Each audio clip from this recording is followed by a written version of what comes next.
आशा करता हूँ आप लोग बहुत अच्छे होंगे। मेरा नाम है भरत गुप्ता और अपने इस छोटे से channel Bharat Gupta help desk पर एक बार फिर से आपका स्वागत करता हूँ। इससे पिछले वीडियो में हमने पढ़ा था संस्कृत अनुवाद के बारे में। अनुवाद किसे कहते हैं, संस्कृत अनुवाद के लिए कौन कौन से अंगों की आवश्यकता पड़ती है।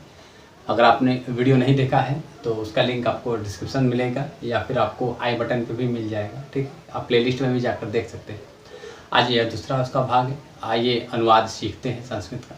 देखिए, दूसरी बात करेंगे तो अब यहाँ से अब आपका अनुवाद स्टार्ट होता है, प्रारंभ होता है। ठीक है, लकार को पढ़ते जाएंगे, समझते जाएंगे। ठीक है, वीडियो अगर आपको अच्छी लगी, ऐसा लगता है कि मैं मेहनत कर रहा हूँ, आपको समझ में आ रहा है, अगर ये वीडियो आपको उपयोगी सिद्ध होता है तो एक नीचे लाल बटन होगा यहाँ पर, उसे सब्सक्राइब कर दीजिए, उसे काला बना दीजिए और वहाँ पे घंटी का एक होगा, उसे प्रेस कर दीजिएगा। उससे फ़ायदा ये होगा कि मेरा वीडियो जो ही आएगा आपको तुरंत पता चल जाएगा, फिर आपको इंतजार नहीं करना पड़ेगा या फिर आपको सर्च नहीं करना पड़ेगा, आपको खुद एक मैसेज मिल जाएगा।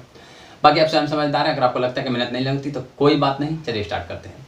देखिए, आज बात करेंगे संस्कृत लकार की। मैं उस बार जो था वो मैंने जो 7 अनुभाग वगैरह थे उनके बारे में बताया था कि कर्ता क्या होता है, कर्म क्या होता है, वचन, लिंग, कारक, विभक्ति, इन सब के बारे में चर्चा की थी। आज हम बात करेंगे लकार के बारे में। देखिए, संस्कृत में लकार जो होता है वो 10 होते हैं। कितने होते हैं? 10। और ये जो 10 लकार होते हैं इनका प्रयोग अलग अलग होता है। सबसे पहली बात कि लकार कहते किसे हैं, तो मैं आपको बता दूं। देखिए, लकार का तात्पर्य होता है क्रिया से। लकार का तात्पर्य क्या होता है? क्रिया से। जैसे हम अंग्रेजी में पढ़ते हैं तो क्रिया क्या होती है, मैंने बताया ना, वह शब्द जिससे किसी कार्य का होना पाया जाता है उसे हम क्या कहते हैं? क्रिया कहते हैं। तो क्रिया जो होती है कर्ता के किसी रूप, मतलब क्रिया जो होती है वो किसी कार्य के होने के बारे में बताती है। तो और अगर हम बात करते हैं क्रिया, तो क्रिया देखिए कर्ता के समय के साथ क्रिया जो होती है उसका रूप बदलता है। जैसे मैं खाना खा रहा हूँ, ये बात अगर कोई कल मुझसे पूछेगा तो मैं कहूँगा कि मैं खाना खा रहा था। ठीक है, और अगर कल की बात, आने वाले कल की बात की जाए तो मैं कहूँगा कि मैं खाना खाऊंगा। तो देख रहे, खाना जो है वो क्रिया है और खाने की जो क्रिया वो समय के साथ क्या हो गई? परिवर्तित हो गई। बस वही है। लकार क्या होता है? क्रियाओं का जो है समय के साथ परिवर्तन होता है, वो रूप चलता है, वही क्या होते हैं? लकार कहलाते हैं। बात समझ में आई?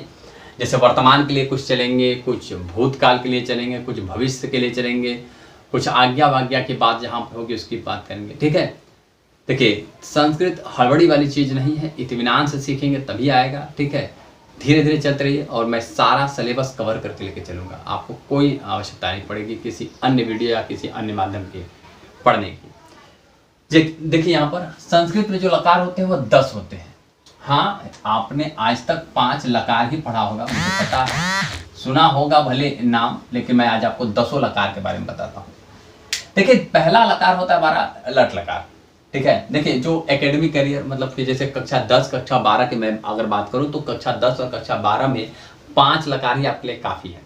हाँ, जब वाच्य परिवर्तन की जब बात आ जाएगी ना तो वहाँ पे एक प्रयोग होगा, मैं पढ़ाऊंगा तो मैं बताऊंगा, ज़्यादा याद करने की आवश्यकता नहीं पड़ेगी। ऐसा ना आप सर पे अभी बोझ डाल लें कि अरे सर इतना सारा लकार पढ़ना पड़ेगा, नहीं, ऐसी बात नहीं है। आपको बस ये मैं जानता हूँ कि अगर मैं आपको सिखा रहा हूँ तो कहीं आप किसी के सामने निःशब्द न हो। कोई अगर पूछ दे कि लकार कितने होते हैं और आपने कह दिया सर 5 होते हैं, और फिर वह व्यक्ति आप पर हंस पड़े कि अरे भाई इस तो पता ही नहीं है, तो आपको भरपूर पता है कि लकार क्या होते हैं। और मैं इन सारे लकारों का नाम मैंने इसीलिए लिख दिया, उसके आगे ये भी हिंदी में लिख दिया ताकि आप समझ सके कि किस लकार का प्रयोग कहाँ होता है। ठीक है, चलिए आप बात करते हैं। तो सबसे पहले लकार की बात करेंगे तो पहला लकार है हमारा लट लकार। लट लकार यानी वर्तमान का। लट लकार यानी वर्तमान का। वर्तमान काल का मतलब क्या होता है? वर्तमान काल का मतलब होता है जो क्रिया वर्तमान समय में, यानी इस समय में, मौजूदा समय में चल रही है, उसे हम क्या कहते हैं? वर्तमान काल। जैसे मैं खा रहा हूँ। देखिए, संस्कृत में एक बात मैं आपको बता दूँ, कुछ लोग होंगे, संस्कृत थोड़ी अंग्रेजी सी तरह है। इंग्लिश में जो होता है तो प्रेजेंट का इंडिफिनिट होता है और प्रेजेंट कंटिन्यूअस होता है। जैसे वह जाता है, वह जा रहा है, दोनों का अलग अलग अनुवाद बनता है, लेकिन ऐसा इसमें कुछ नहीं होता। इनमें इन्हीं 10 लकार के अनुसार ही बनता है। ठीक है ना, इस बात को थोड़ा सा ध्यान रखिएगा। तो वर्तमान काल का मतलब होता है जो क्रिया मौजूदा समय में जो अभी पर्याप्त चल रही है। जैसे मैं पढ़ा रहा हूँ तो यह वर्तमान काल है। ठीक है, लिट लकार जो होता है वो परोक्ष भूतकाल होता है। परोक्ष मतलब जो कल आने वाला जो भूतकाल, मतलब सॉरी जो बीत गया है भूतकाल, अभी अभी हाल ही में, उसे हम क्या कहते हैं, परोक्ष भूतकाल कहते हैं। उसके बाद की अगर बात करेंगे हम, तो उसके बाद है लुट लकार, जिसका नाम होता है अनदन भविष्यकाल। अनद्यतन मतलब होता है कि आज रात्रि जो 12 बजे है ना, कल जो 12 बजे से उससे पहले के बीच का जो समय होता है वह ये होता है। मैं इसकी एग्जांपल दूंगा, इसके बाद आप निश्चिंत रहिए, ठीक है, ताकि आपको समझ में आ जाए। उसके बाद लिट लकार सामान्य भविष्यकाल। भविष्यकाल मतलब जैसे तुम घर जाओगे, ठीक है, कल की बात, जैसे आने वाले कल की बात हुई, उससे आगे की भी बात होगी तब भी। विधिलिंग लकार, देखिए मैंने यहाँ पर निशान लगा दिया है, जो कक्षा 10 11 12 को 9 10 11 12 को पढ़ना है, ये 5 लकार हैं, जो 1 2 3 4 और ये 5, इन्हीं को ही पढ़ना है। बाकी इनकी आवश्यकता आपको नहीं है, लेकिन लकार सुनकर लिख कर रखे रहिए ताकि आपको पता रहे, ठीक है। विधिलिंग लकार चाहिए करते, तो जहां वाक्य में चाहिए शब्द आ जाए वहां पर विधिलिंग लकार चलेगा, ठीक है। बाकी अलग अलग उसका होगा, जैसे करते कर्ता के हिसाब से उसके रूप वगैरह जो होंगे, जैसे एक वचन होगा तो वो अलग है। तो विधिलिंग लकार चाहिए, जिस शब्द में चाहिए, जैसे तुम्हें जाना चाहिए, मुझे पढ़ना चाहिए, उसे सच बोलना चाहिए, हमें देश की रक्षा करनी चाहिए, हमें देश से प्रेम करना चाहिए, सड़क पर बाएं तरफ से चलना चाहिए, ये जो चाहिए शब्द लग रहा है ना, इन सभी चाहिए शब्द के लिए विधिलिंग लकार आता है। उसके आगे बात करेंगे तो लोट लकार होता है आज्ञा के लिए, जब आज्ञा दी जाए या ली जाए। जैसे कोई आदेश देता है, तुम घर जाओ, ठीक है, समझ रहे हैं, तुम घर जाओ, एक गिलास पानी लाओ, दरवाजा खोलो, नदी पर जाओ, स्कूल पढ़ने जाओ। तो जहां पर बात आज्ञा की आती है, आज्ञार्थक मतलब होता है आज्ञा के अर्थ में, जहां बात आज्ञा की होती है वहां पर हमारा क्या होता है, लोट लकार। तो देखिए यहाँ पर था, यहाँ तक थे हम लोग शायद, हाँ, लिट लकार यानी अद्यतन भविष्य काल का मतलब होता है जो देखिए दोनों लगभग सामान्य भविष्य काल, मतलब जैसे वह पढ़ेगा पढ़ेगी, और इसका मतलब होता है आज रात्रि जो 12 बजे तक का रहेगा, मतलब जो बीता हुआ 12 बजे है उससे लेकर, मतलब अद्यतन मतलब का सीधे होता है आज का, इसका मतलब आज का होता है। जैसे मैं अभी पढ़ा रहा हूँ, मान लीजिए अभी 10 12 बज रहे हैं, 1 बज रहे हैं, तो शाम को 5 बजे भी तो बजेगा, और बजेगा तो जाहिर सा मतलब है ये है कि जैसे वो भी तो भविष्य काल है। तो आज रात्रि 12 बजे तक का जो काल अगर हम कहेंगे तो उसे लुट लकार कहा जाएगा, ठीक। बाकी सामान्य भविष्य काल भी इसी के अंतर्गत आ जाएगा, यानी ये जो है इसी के अंतर्गत ही होता है, समझ रहे हैं। जैसे वह आज शाम में पढ़ेगी, वह कल जाएगा, तो कल की बात आ गई, मतलब 12 बजे के, आज रात्रि 12 बजे से और लेकर कल रात्रि 12 बजे तक एक दिन का पूरा समय हुआ, तो वह जो होगा वो लुट लकार में आएगा। बाकी जो अन्य होंगे वो सामान्य भविष्य काल में आएंगे। विधिलिंग में मैंने बता दिया कि कार्य विधि विधान वगैरह जो होता है उसके तहत जो होता है उसे हम क्या कहते हैं, जिसमें चाहिए का होता है उसे हम विधिलिंग लकार कहते हैं। लोट लकार मैंने बताया आज्ञा की बात की, जैसे गुरु जी आज्ञा देते हैं, हमारे बड़े जो होते हैं वो आज्ञा देते हैं, या हम अपने छोटों को आज्ञा देते हैं, तो उसमें आज्ञा होता है। बाकी बात करेंगे लंग लकार की, तो देखिए लंग लकार जो होता है, लंग लकार में भी कुछ चीज़ें ऐसी होती हैं जिन्हें हमें समझना पड़ेगा अपने से, ठीक है। लंग लकार का तात्पर्य होता है यह भूतकाल से होता है। लंग लकार का तात्पर्य किससे होता है, भूतकाल से। भूतकाल किसे कहते हैं, जो समय जो होता है वो बीत गया होता है उसे हम क्या कहते हैं, भूतकाल कहते हैं। भूतकाल का तात्पर्य किससे होता है, भूतकाल का तात्पर्य होता है जब क्रिया जो है कार्य जो होता है वो समाप्त हो चुका होता है, भविष्य में बीत चुका होता है। जैसे मैं पढ़ने गया था थी थे वगैरह लग जाता है, ठीक है। और एक बात और, जो क्रिया अभी आज समाप्त नहीं हुई, इसमें लिखा है कि अद्यतन भूतकाल में लंग लकार होता है जो कार्य आज से पूर्व हो चुका है, अर्थात क्रिया आज समाप्त नहीं हुई बल्कि कल या उससे पूर्व हो चुकी है, उसे कहते हैं। जैसे उसने पढ़ा तो वो समाप्त हो गई, आज से पहले की बात है, ठीक है। उसके आगे की बात करेंगे तो इसे नाम से ही पता चल रहा है डायरेक्ट आशीर्वादात्मक, जब बात आशीर्वाद देने की हो, जैसे खुश रहो, जीते रहो, सदा सुहागन रहो, ठीक है, ईश्वर तुम्हारी रक्षा करे, ऐसे जो होते हैं ना, तो उसमें जिसमें आशीर्वाद देने की बात आती है उसे हम आशीर्लिंग लकार कहते हैं, या आशीर्वादात्मक बात होती है, ठीक है। और इसमें जैसे हम लिख सकते हैं जैसे तुम पढ़ो, ठीक है, तो मतलब बात आशीर्वाद की तरफ से हो। उसके बाद क्या जाएगा, लुंग लकार यानी सामान्य भूतकाल, सिंपल सा भूतकाल का आगे क्या इत्यादि होता है, जैसे मैं कल घर जाऊंगा इत्यादि। सॉरी भूतकाल है, मैं भविष्य काल की बात कर रहा था। जैसे जो सामान्य भूतकाल होगा, सामान्य भूतकाल का तात्पर्य क्या है, जैसे वह पढ़ने गया था, ठीक है, सामान्य कि राम एक राजा थे, राम ने रावण को बाण से मारा था, तो वो भी जो काल बीत चुका है वो सामान्य भूतकाल के अंतर्गत आता है। इसमें जैसे कि उसने पढ़ा, उसने लिखा, ऐसे चीजें होती हैं, ठीक है। बाकी जो होता है हेतु, हेतु मतलब भूतकाल होता है, हेतु हेतु मतलब होता है एक वाक्य जो होता है दूसरे वाक्य पर आश्रित होता है। जैसे कहा जाए कि जैसे कि मैं पास मैं पास हो जाता यदि मैं मेहनत करता। तो ये क्या हेतु में मतलब एक क्रिया जो है वो दूसरे पर क्या है, आश्रित है। आई बात समझ में। कुल मिला जुलाकर ये 10 हमारे लकार हैं जिनको आपको समझना है। अब हम पहुंचते हैं इनके प्रयोग की तरफ, ठीक है। देखिए आपको केवल 10 लकारों से ही तात्पर्य रखना है, ठीक है। सॉरी 5 लकारों से ही तात्पर्य रखना है। बाकी जब क्रिया की बात आएगी तो मैं उसे समझाऊंगा और बताऊंगा भी, ठीक है, कि कैसे हम इसे और अच्छा बना सकते हैं, अच्छा कर सकते हैं। बाकी आप देखिए मेहनत करने से होगा, जितना आप मेहनत करते चले जाएंगे होता रहेगा, ठीक है। आइए अब बात करेंगे हम, यहाँ से सुनना और समझना प्रारंभ कीजिए। अब पहला जो लकार हमारा था लट लकार था, ठीक है, जो वर्तमान काल की बात करेगा, ठीक है। मैंने पट धातु लिया है। धातु का मतलब होता है क्रिया का वह मूल शब्द जिससे जिसमें प्रत्यय लगाकर क्रियाएं बनाई जाती हैं, उन्हें हम धातु रूप कहते हैं, ठीक है। जैसे पठ धातु है तो पठ से ही चलते हैं आपका पढ़ती, पढ़ता, पठंती, पढ़सी, पढ़ता, पठत, पठामी, पठावा, पठावा। जब भी ऐसे होंगे जिनमें वर्तमान काल की बात हो, जब भी ऐसे होंगे जिसमें क्या हो वर्तमान काल की बात होगी, वह सब हमेशा लट लकार चलेंगे, ठीक है। देखिए इसको समझने के लिए आपको ये और ये दोनों याद होना चाहिए। देखिए लकार में मैंने 5 लकार आपको बता दिए, 5 लकार पे आपको याद करना है। मैं आज इसकी बात करते हैं, इसके बाद अगली वीडियो में इनसे आगे की भी बात करेंगे। हाँ अब बात करेंगे जैसे अब इसका प्रयोग कैसे करते हैं, बस इतना ही याद रखिएगा। एक बात बस नोट करके रखिएगा, लकार में न तो लकार में न तो अनुवाद में आपको दिक्कत नहीं होगी।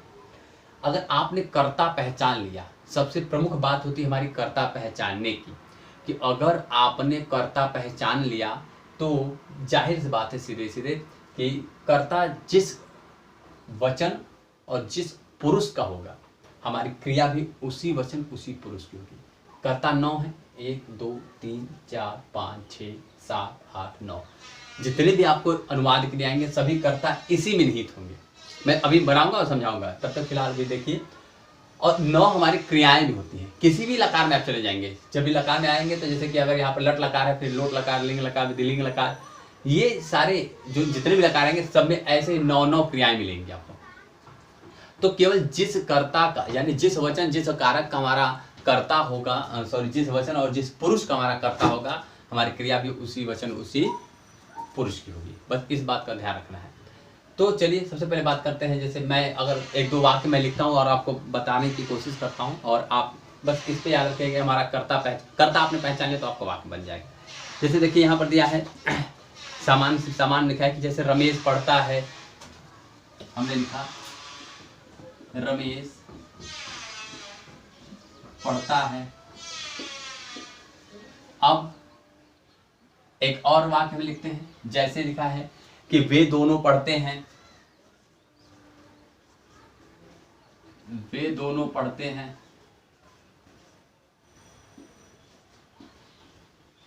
एक और वाक्य लिखते हैं, वे सब पढ़ते हैं।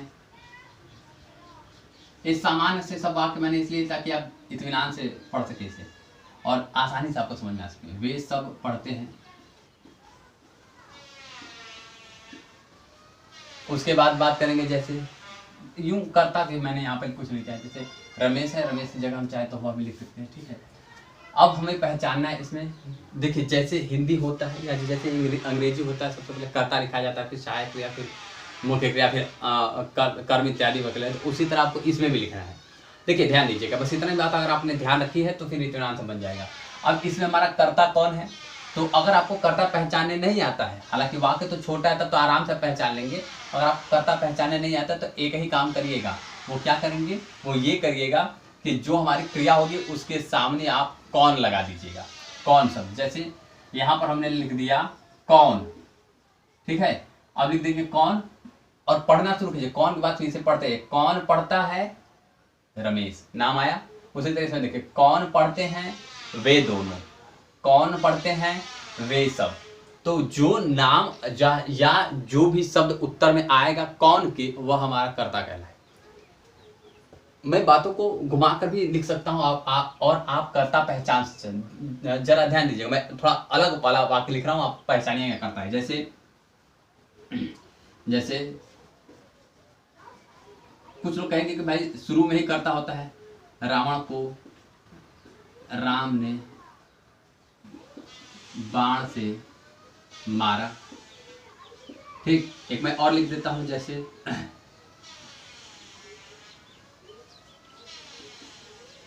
उसके साथ मैं नदी में नहा रहा हूं। अब इनमें देखिए मैं क्या कर्ता पहचान आपको सिखा रहा हूं, कर्ता पहचानना सीखिए। अब जैसे हमारा क्रिया काम क्या है, मारने का हो रहा है, इसके आगे हमें लिखना था क्या, कौन शब्द लिख दिया हमने। अब पढ़ेंगे कौन मारा, कौन मारा, राम ने। कौन मारा, राम ने, तो राम ने मारा, अर्थात राम क्या हुआ, कर्ता हुआ। कौन नहा रहा हूं, मैं। आप बोल कर देखिए, आपको नहीं समझ में, आप बोल कर देखिए, कौन नहा रहा हूं, यानी मैं नहा रहा हूं, उत्तर स्वयं आएगा, जो उत्तर आएगा वो हमारा कर्ता कहलाएगा। और आप आराम से देखिए, कोई हड़बड़ी नहीं है, आराम से इसे पहचानेंगे, बिल्कुल पहचान लेंगे। ठीक है, तो हमारा सबसे पहले हम लिखेंगे कर्ता। कर्ता को देखिए वचन, और आपको पहचानना है वचन और पुरुष, कि हमारा जो कर्ता है वह कौन से वचन और कौन से पुरुष का है, बस ये पहचानना है। तो इसमें हमारा जो है, हमारा कर्ता जो है वो राम है। ठीक है, तो राम जो है, पहली बात एक राम है, एक से ज्यादा राम है, गिनिए उन्हें।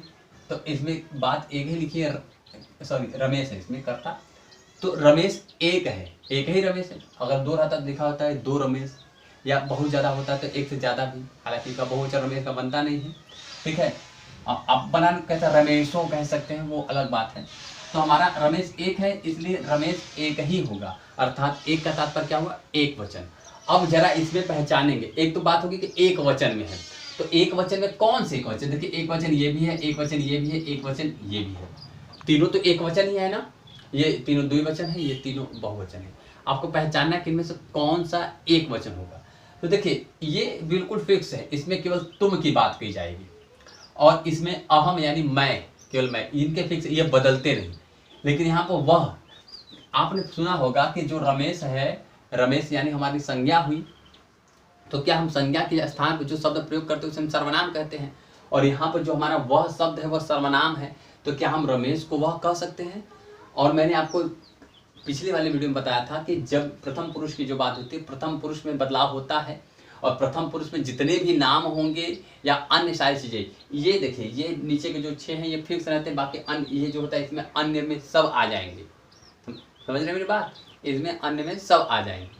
तो अब बात करेंगे यहाँ तो रमेश हमारा हो गया, प्रथम पुरुष का क्या हुआ, एक वचन हुआ, प्रथम पुरुष हुआ, क्यों, क्योंकि वह को हम रमेश को वह कह सकते हैं। ठीक है, हैबिट हो जाएगी, धीरे धीरे कोशिश करेंगे तो हो जाएगा। हमारा रमेश जो है एक वचन है, हो गया हमारा रमेश। ठीक है, रमेश हमारा क्या है, कर्ता है, और रमेश क्या है, हमारा एक वचन है। ठीक है, अच्छा ये लगा देते, ठीक है कोई बात नहीं, रमेश। ठीक है, अब ये हो गया। अब यही बस नोट करिएगा कि हमारा जो कर्ता था वो प्रथम पुरुष एक वचन का था, प्रथम पुरुष एक वचन, तो हमारी क्रिया भी यही होगी। यानी अगर इसी को उठाकर इसके ऊपर रखते तो प्रथम पुरुष एक वचन नहीं आएगा, लिखा भी है मैंने, तो रमेश के साथ हो जाएगा रमेश पठति, रमेश पठति। अगर आप कहते हैं कि इसके पहले अगर वह आ गया होता तब, पुरुष के लिए है, तो हम इसके पहले लिख देते हैं सह। अगर स्त्री का आ गया होता वह तब, तो हम लिख देते सा। कोई बात समझ, कोई दिक्कत है इसमें, बोले भाई। रमेश है तो ठीक है, किसी अन्य का भी नाम आता तब भी हम वही होता, क्योंकि वो एक वचन में है। दूसरे को बनाइए, देखिए मैंने इसलिए तीनों को ऑब्लिक करके लिख दिया है। दूसरा बनाइए, वे दोनों पढ़ते हैं, वे दोनों पढ़ते हैं। सबसे पहले कर्ता वे दोनों किस माने होता है, कर्ता को पहचान सकते हैं, कौन पढ़ते हैं, तो वे दोनों हो गया। कर्ता हमारा वे दोनों, देखिए इनमें से मैंने कहा इन्हीं 9 में ही होंगे, तो लिखा है यहाँ स्वयं ही कि वे दोनों पढ़ते हैं। क्या लिखा है, वे दोनों लिखा है, तो माने वे दोनों, तो माने वे दोनों, तो लिख देंगे तो। कोई समस्या हो नीचे कमेंट करके तुरंत पूछ सकते हैं, अन्यथा टेलीग्राम भी लिंक है डिस्क्रिप्शन में, टेलीग्राम में जाके आप मुझे व्यक्तिगत तौर पे बिल्कुल मैसेज कर सकते हैं, मैसेज करें, हम आपके सारे प्रश्नों का जवाब देंगे। बस आप मेहनत करिए, ठीक है। कोई भी सामान्य से किताब वगैरह लेकर उससे आप प्रैक्टिस करिए, होता रहेगा। तो माने होता है वे दोनों, ठीक है। और पढ़ना, देखिए पढ़ना मैंने पहले पढ़ने के लिए ही पूरा यहाँ लिख दिया है। तो पढ़ना तो होता है इन सब, ये जो 9 है ना, पठ माने होता है पढ़ना, पढ़ धातु से चलता है, पढ़ती पढ़ता पढ़ती, इन 9 माने होता है। लेकिन जिस वचन हमने बताया ना, जिस वचन जिस पुरुष का हमारा कर्ता होगा, उसी वचन उसी पुरुष की हमारी क्रिया भी होगी। तो क्रिया कर्ता हमारा क्या है? प्रथम पुरुष द्विवचन, प्रथम पुरुष द्विवचन। तो क्रिया भी क्या होगी बताइए, देखिए एकदम आराम से। क्रिया भी हमारी क्या होगी? प्रथम पुरुष द्विवचन। अभी तो यहाँ पर सामने सामने लिखा, फिर आपको याद करके, या तो मैंने सामने लिख दिया तो फटाफट बन रहा होगा, आपको भी अंदर से थोड़ा बहुत आत्मविश्वास और आ रहा हो कि हाँ। तो प्रथम पुरुष द्विवचन का हो जाएगा पठता, और तो यहाँ पर हम लिख देंगे पठता, ठीक है। थोड़ी सी आवाज़ आ रही होगी बैकग्राउंड में, क्योंकि हमारे थोड़े बहुत मतलब काश्तकार लोग हैं, वो अपना फर्नीचर वगैरह बनाने का काम करते, तो फिनिशिंग करते तो उसकी आवाज़ थोड़ी आती है। फिर भी मैं कोशिश कर रहा हूँ कि आपको कोई दिक्कत नहीं है। चलिए ये समझ में आया, वे दोनों पढ़ते हैं। उसके बाद बात करेंगे वे सब पढ़ते हैं, ठीक है।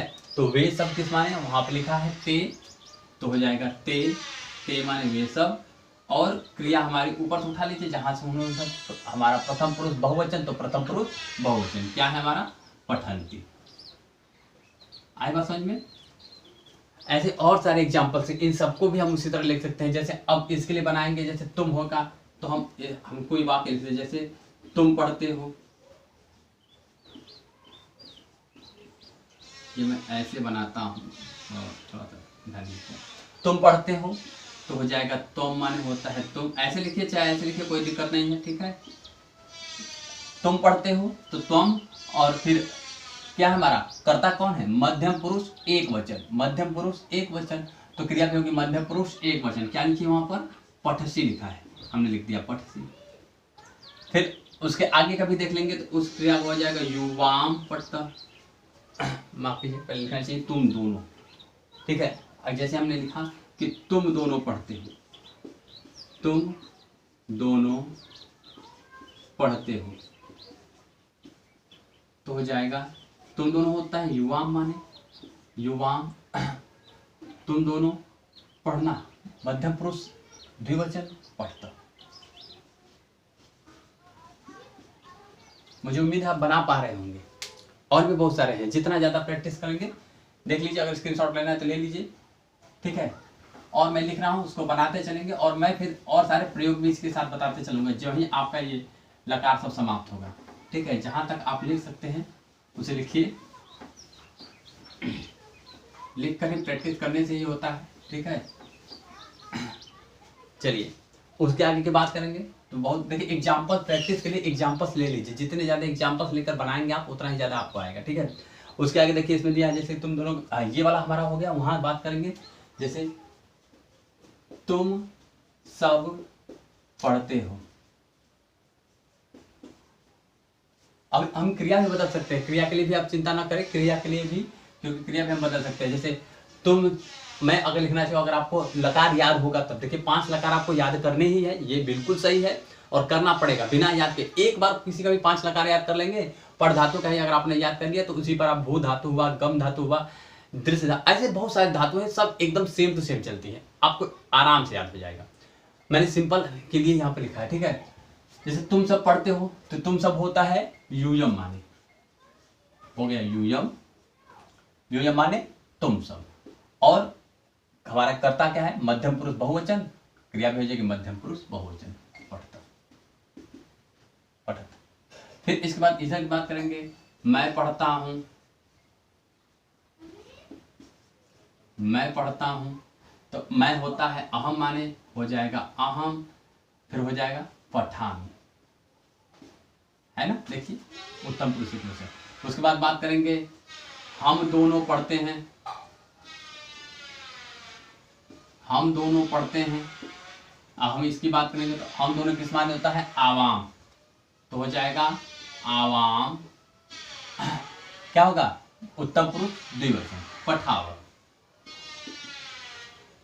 अगर बात करेंगे हम सब रहेगा तो हो जाएगा वयम, वयम, सॉरी हम सब हम सब पढ़ते हैं, हम सब पढ़ते हैं। तो क्या हो जाएगा, वयम माने होता है हम सब, ऐसे भी लिख सकते हैं वैसे भी लिख सकते हैं, कोई दिक्कत नहीं, आप देख सकते हो कोने में। और उत्तम पुरुष बहुवचन क्या हो जाएगा, पठाम।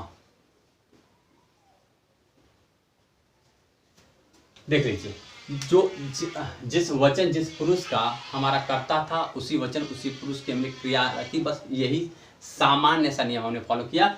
ये जो 9 कर्ता हैं आपके, इन 9 कर्ताओं को याद कर लें। अब बड़ी सिंपल सा है, सहतौ ते तम युवाम यूयम अहम आवाम वयम।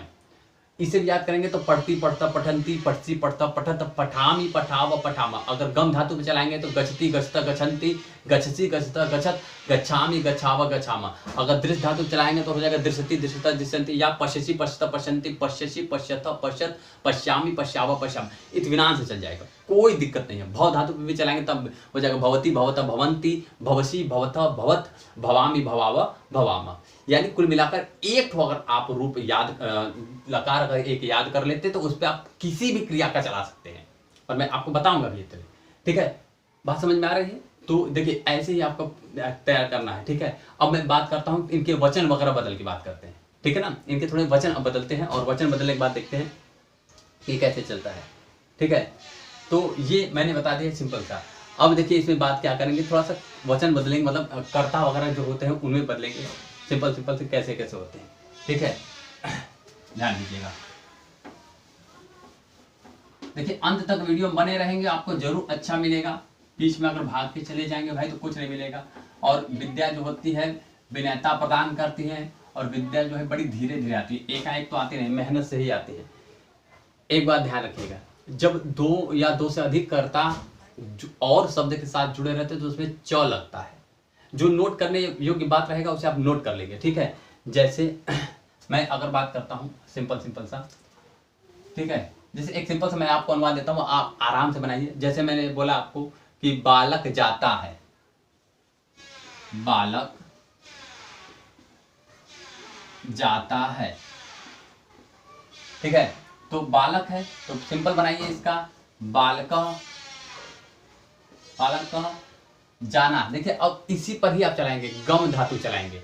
तो गम धातु कैसे चलता है एक बार आप, अगर नहीं है तो फिर देखिए पहली बार जब अगर आपको बनाना हो ना तो नहीं याद होता, कोई दिक्कत नहीं, एकदम टेंशन मत लीजिए, आप आराम से रिलैक्स होकर किताब से देख कर बनाइए, फिर आप याद हो जाएगा आपको। ठीक है, तो जैसे बालक जाता है तो जैसे इस पे चलता पढ़ती पढ़ता पढ़ते ले आइए, एकदम सिंपल रख देंगे तो हो जाएगा गच्छति गच्छता गच्छन्ति। तो बालक हमारा एक वचन है, बहुत अच्छा। अब मैंने बता दिया कि कौन सा पुरुष होगा, तो प्रथम पुरुष होगा। क्यों? क्योंकि ये तो फिक्स होते हैं, तुम बदलता है, तुम में और कोई आ ही नहीं सकता, केवल तुम में तुम ही रहता है, अहम में मैं ही रहता है। लेकिन वह हम किसी बालक को भी वह कह सकते हैं, इसलिए वह बदलता है। तो हमारा प्रथम पुरुष एक वचन हुआ तो हमारी क्रिया में प्रथम पुरुष एक वचन की हो जाएगी, और जाना गम धातु है इसलिए हो जाएगा गच्छति, तो हो जाएगा बालका गच्छति। ठीक, बात समझ में आ रही है? इसी तरह अगर बात करेंगे, जैसे 2 लोगों की बात कर ले, जैसे दिनेश और सुरेश पढ़ते हैं, दिनेश और सुरेश पढ़ते हैं, दिनेश और सुरेश पढ़ते हैं। देखिए अब इसे पहचानना है, कर्ता मैंने बताया ना, इसलिए कौन पढ़ते हैं, दिनेश और सुरेश। देखिए और शब्द के साथ दोनों कर्ता जुड़े हुए हैं, इसके लिए हम च का प्रयोग करेंगे। लेकिन कब अंग्रेजी रहता तो हम लिखते ना दिनेश एंड सुरेश, यानी बीच में ही एंड लगाते, लेकिन इसमें संस्कृत में बाद में च लगाया जाता है। संस्कृत में क्या करते हैं, बाद में च लगाते हैं। क्यों बाद में च लगाते हैं, ये से समझिएगा जरा ध्यान से। देखिए दिनेश की मात्रा लगाकर, ठीक है, दिनेश सुरेश, दिनेश सुरेश च, ये इसका यही अर्थ हुआ, दिनेश और सुरेश। ये च का पहले, जब आप मैं संस्कृत में किताब पढ़ाया हूँ आपको कालिदास, तो उसमें भी आपने देखा होगा जो च होता है उसका उच्चारण बीच में आकर होता है। इसी तरह पर दिनेश और सुरेश अब पढ़ते हैं। तो देखिए दिनेश और सुरेश कौन से पुरुष में होंगे, तो मैंने आपको बताया ये दोनों में तो होते ही नहीं, एकदम इनमें त्वम ही आता है, इसमें अहम ही आता है। जब मैं की बात होगी तो वह उत्तम पुरुष में होगा, जब तुम्हारी बात होगी यानी तुम की बात होगी तो मध्यम पुरुष में होगा। लेकिन जो हमारा अन होता है वो हमारा क्या होता है, प्रथम पुरुष होता है। तो प्रथम पुरुष की बात करेंगे तो प्रथम पुरुष क्या है, तो प्रथम पुरुष में हमारा दिनेश और सुरेश। तो दिनेश और सुरेश एक वचन है, ध्यान दीजिए इसे। अगर एक की बात रहे तो हम कहते हैं कि हाँ एक वचन है, लेकिन ये एक की बात है, कतई नहीं। एक दिनेश एक सुरेश, कितने की बात है, दो की बात है। दो के लिए क्या होगा, द्विवचन, ठीक है। यानी ये तो हमारी कर्ता क्या हुआ, हमारा कर्ता हुआ प्रथम पुरुष द्विवचन का, यानी कि तौ को लिख दे। तौ को तब लिखते हैं जब वे दोनों होता, जब क्या लिखते, वे दोनों की बात होती तब लिखते तौ। लेकिन वे दोनों की जगह दो लोगों की अन्य बात आ गई तो हम क्या लिखेंगे, उनका नाम, वो जो यहाँ पे कोई और भी नाम हो सकते, कोई जरूरी नहीं है, कोई जरूरी नहीं कि यही दोनों नाम, कोई और भी नाम हो सकते हैं, ठीक है। ठीक, और इसलिए क्यों मैंने पहचाना, ताकि हम क्रिया लगा सके। जैसे कुछ लोग देखिए मैंने पढ़ाया ना, तो कुछ लोग लगा दिए होंगे यहीं पर, जैसे पठती लगा दिए होंगे, पठती, ये गलत है। क्यों गलत है सर, इसलिए गलत है क्योंकि हमारा क्रिया तो एक वचन का है लेकिन कर्ता हमारे द्विवचन के है। आप यूं बताइए, अगर कोई व्यक्ति एक कुर्सी रख दीजिए और कहिए भैया दो लोग बैठ जाएं, बैठ सकते हैं, नहीं बैठ सकते। देखिए वो बैठने को एडजस्ट करके बैठ जाएंगे, हमें मालूम है आप अपने दिमाग को चला रहे होंगे कि नहीं सर एडजस्ट करके बैठ जाएंगे। बात नियम की होती है, नियम क्या कहता है कि दो लोग हैं तो दो कुर्सी होनी चाहिए। एडजस्ट करने के तात्पर्य के नियम के विरुद्ध जाना होता है। यूं तो रेलवे फाटक बंद रहता है, सभी लोग बाइक लेकर निकल जाते हैं, कौन रुकता है। लेकिन नियम क्या कहता है, रेलवे फाटक जब क्रॉसिंग आप जाए, जब बंद हो तो क्रॉस ना करे, ठीक है। वो अपनी सतर्कता बरतते हुए लोग आगे चले जाते हैं। तो नियम हमारा ये कहता है कि अगर हमारा कर्ता द्विवचन का है तो हमारा क्रिया भी क्या होनी चाहिए, द्विवचन की। तो यहाँ पर क्या हो जाएगा, बताइए मुझे क्या हो गया यहाँ पर भाई, तो द्विवचन हमारा हो जाएगा प्रथम पुरुष का, पठता हो जाएगा। तो यहाँ पर भी क्या लिख देंगे, पठता।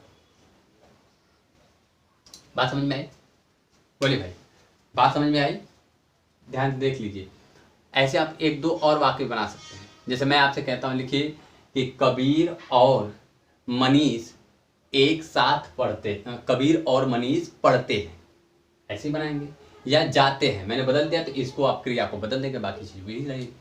तो ऐसे ही हमें अनुवाद को सीखना है। बात समझ में आ रही है, ऐसे अनुवाद सीखेंगे तभी। देखिए भाई घर पे मैं पढ़ा रहा हूँ इत्मीनान से, कोई नहीं यहाँ पर, मैं अकेले सेलफोन स्टार्ट करके सेटिंग करके पढ़ा रहा हूँ ताकि आपको डेली दे सकूँ। जिस दिन मेरी स्कूल की कोचिंग की छुट्टी रहेगी, नहीं डेली तो मेरे पास आई, मैं रात में भी उठ के अपना वीडियो शूट कर लूँगा, भोर में भी उठ के शूट कर लूँगा, शाम में भी शूट कर लूँगा। संडे तो मान लीजिए है ही एक दिन, लेकिन आपके सिलेबस को अब डेली मुझे पूरा करना है। मैं आपको पूरा ग्रामर सिखा के रहूँगा, ठीक है। चलिए उसके आगे बात करते हैं, जैसे कि और भी बहुत सारे हैं। मुझे लगता है इसके बाद की बातें अब अगले दिन करेंगे, इसलिए करेंगे क्योंकि वीडियो ज़्यादा लंबी हो जाती है तो एडिट नहीं कर पाते हैं, ठीक है। बाकी चैनल पे अगर नए हैं तो सब्सक्राइब कर दीजिए ताकि हमारा मनोबल बढ़े। बस इतना ही।